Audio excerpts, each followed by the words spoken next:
Oke, kali ini aku bakal ceritain lanjutan Sakamoto Days episode 2. Tapi buat kalian yang belum nonton animenya, nonton dulu, biar ceritanya nyambung. Tapi sebelum itu jangan lupa video ini mengandung spoiler. Jadi yang gak suka spoiler skip aja videonya, oke?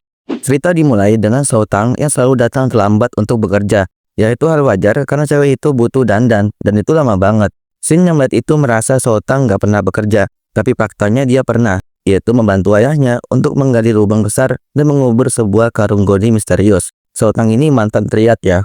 Lalu, Shin yang mendengar itu merasa Soutang gak cocok berada di toko yang damai ini, padahal mereka sama aja. Sakamoto yang mendengar ocehan Shin menyuruh diam, dan Soutang jangan lupa minta maaf kalau dirimu terlambat. Nah, mereka berdua di sini bingung, kenapa bosnya banyak bicara hari ini. Biasanya kan kalau ke Shin pasti lewat pikiran, tapi kalau ke Soutang paling sekata doang gitu. Dan di situ tiba-tiba ada Sakamoto lain, jadi ada dua Sakamoto. Awalnya sih mereka berdua santai aja ya, tapi tiba-tiba Sakamoto 1 nyerang Sakamoto 2. Untungnya sih bisa dihindari dan berakhir saling menodong satu sama lain. Nah, ternyata Sakamoto yang tadi tuh palsu. Aslinya dia adalah temannya Sakamoto yang bernama Nagumo. Dia adalah mantan rekan kerjanya Sakamoto saat masih jadi pembunuh bayaran. Penyamarannya ngeri banget ya, bahkan Shin aja nggak nyadar sama sekali. Dan Nagumo berakhir diikat karena tujuan dia adalah mengincar kepalanya Sakamoto yang berharga 1 miliar yen. Dan hal itu sudah resmi ya, bahkan berita ini sudah beredar. Jadi nggak cuma Nagumo doang, bisa jadi pembunuh bayaran lainnya sudah bergerak. Nah, baru aja dibilang, ternyata tukang pizza yang baru datang adalah salah satunya. Dia langsung ngancam Nagumo yang sedang diikat. Tapi Sakamoto santai aja, karena Nagumo pasti bisa menghadapinya, walaupun dia sedang diikat. Shin dan Soutang yang melihat itu kaget banget, bagaimana dia bisa melakukannya. Nah, karena Sakamoto nyuruh berhenti, Nagumo langsung lepasin. Karena dia ngerti kalau Sakamoto pegang prinsip jangan membunuh orang. Tapi apakah Sakamoto yakin bisa melawan Nagumo dan pembunuh bayaran lainnya dengan prinsip seperti itu? Di sini Nagumo bercanda ya, dia sebenarnya nggak tertarik. Walaupun masih bingung, Nagumo ini sekutu atau bukan. Nah, sebelum Nagumo pergi, Sakamoto bertanya, apa untungnya dari kematianku? Nagumo menjawab, tugas kita adalah melaksanakan perintah, bukan mempertanyakan hal itu. Dan dia pun mengingatkan Sakamoto, walaupun kamu sudah pensiun, janganlah ceroboh, karena masih ada orang di luar sana yang mengincarmu. Dan setelah ngomong seperti itu, akhirnya Nagumo pergi dari situ. Nah, di sini tiba-tiba Sakamoto nyadar sesuatu, kalau ada yang aneh. Ternyata di tempat tokonya sudah dipasang kamera pengawas sama pembunuh bayaran dan sedang menyiapkan rencana untuk mengincar kepala Sakamoto. Awalnya sih mereka ngeremehin banget, karena Sakamoto sendiri sudah pensiun selama 5 tahun ya, jadi paling nggak kuat-kuat amat. Tapi tiba-tiba Sakamoto sadar dan ngomong ke mereka lewat kamera pengawas, yaitu jika kalian masih terus mencari masalah denganku, bersiaplah pergi ke Isekai. Tentu saja pembunuh bayaran itu kaget banget, tapi orang ini malah nggak sabar dan setelah itu kamera pengawas dihancurkan sama Sakamoto.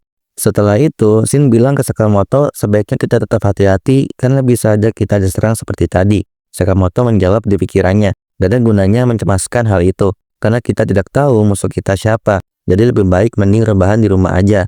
Nah, tapi tiba-tiba istrinya bilang ke Sakamoto, apakah kamu sudah siap untuk acara besok? Dan di sini dia baru ingat kalau dia sudah berjanji untuk mengajak anaknya pergi ke taman hiburan besok. Jadi mau nggak mau mereka harus pergi, gak jadi rebahan di rumah doang. Besoknya, keluarga Sakamoto akhirnya pergi ke taman hiburan. Terlihat istri dan anaknya Sakamoto sangat menikmati liburan ini. Kecuali Sakamoto kelihatan pusing banget.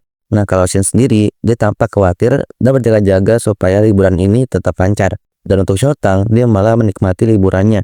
Karena itu Shin ngasih tau lah, tugas kita adalah melindungi keluarga Sakamoto. Jadi pastikan hari ini menjadi hari yang menyenangkan, tanpa ada keributan. Tapi Soutang bingung, bagaimana caranya menemukan lokasi musuh kita. Soalnya banyak orang yang berkerumun di sini.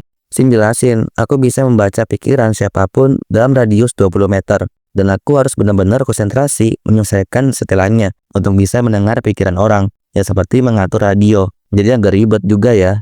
Soutang yang baru tahu kekuatan Shin tampak kesal, karena bisa aja selama ini pikirannya dibaca. Dan di tengah pembicaraan itu tiba-tiba ada musuh yang mendekat di sekitarnya. Dan musuh itu sedang menyamar sebagai petugas kebersihan. Nah, karena ada musuh yang mendekat, jadi Soutang langsung buru-buru menarik perhatian istri dan anaknya Sakamoto, supaya Sakamoto bisa beraksi.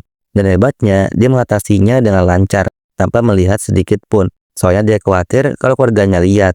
Nah, teman musuh itu yang sedang memantau, sudah memprediksi kalau dia mudah diatasi. Karena ada Shin yang mampu membaca pikiran siapapun. Jadi sebelum melancarkan misinya, dia harus mengosongkan pikirannya. Dan yang bener aja, dia lolos dari Shin, padahal Shin sendiri udah waspada banget. Bahkan saat di roller coaster, mereka berdua tidak menyadari kalau ada musuh di sekitarnya. Apalagi Shotang mikir tidak mungkin ada musuh yang melakukan serangan di saat seperti ini. Tapi omongan tersebut langsung dibantah sama dirinya sendiri, karena dia merasa curiga dengan orang yang berambut silver. Nah, musuh itu malah nggak sengaja berpikir kalau Shotang dan Shin menyadarinya. Jadi karena itu Shin langsung sadar kalau orang yang berambut silver adalah musuh. Tapi dia telat banget sadarnya karena roller coasternya udah mulai. Jadi Shin harus cepat-cepat mengatasinya dan segera kabarin ke Sakamoto kalau ada musuh di sekitarnya. Dan setelah ngabarin, musuh itu langsung nembak ke arah Sakamoto. Tapi untungnya tembakan itu ke arah kacamata Sakamoto. Karena kacamata itu ternyata anti peluru coy.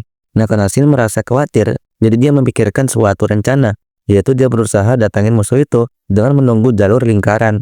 Jadi ketika Shin berada di atas, dia langsung melompat turun ke bawah, dan untungnya rencana itu benar-benar berhasil. Dia berhasil mendarat ke musuh itu, dan musuh itu langsung diseret menjauh dari situ. Shin benar-benar gila sih, karena mereka berdua lagi di atas kan. Bahkan mereka berdua siap-siap untuk berduel di atas sana. Ceritanya pun berakhir di sini. Dan oke, segitu aja video kali ini. Jika kalian suka sama konten aku, di follow ya. Bye-bye.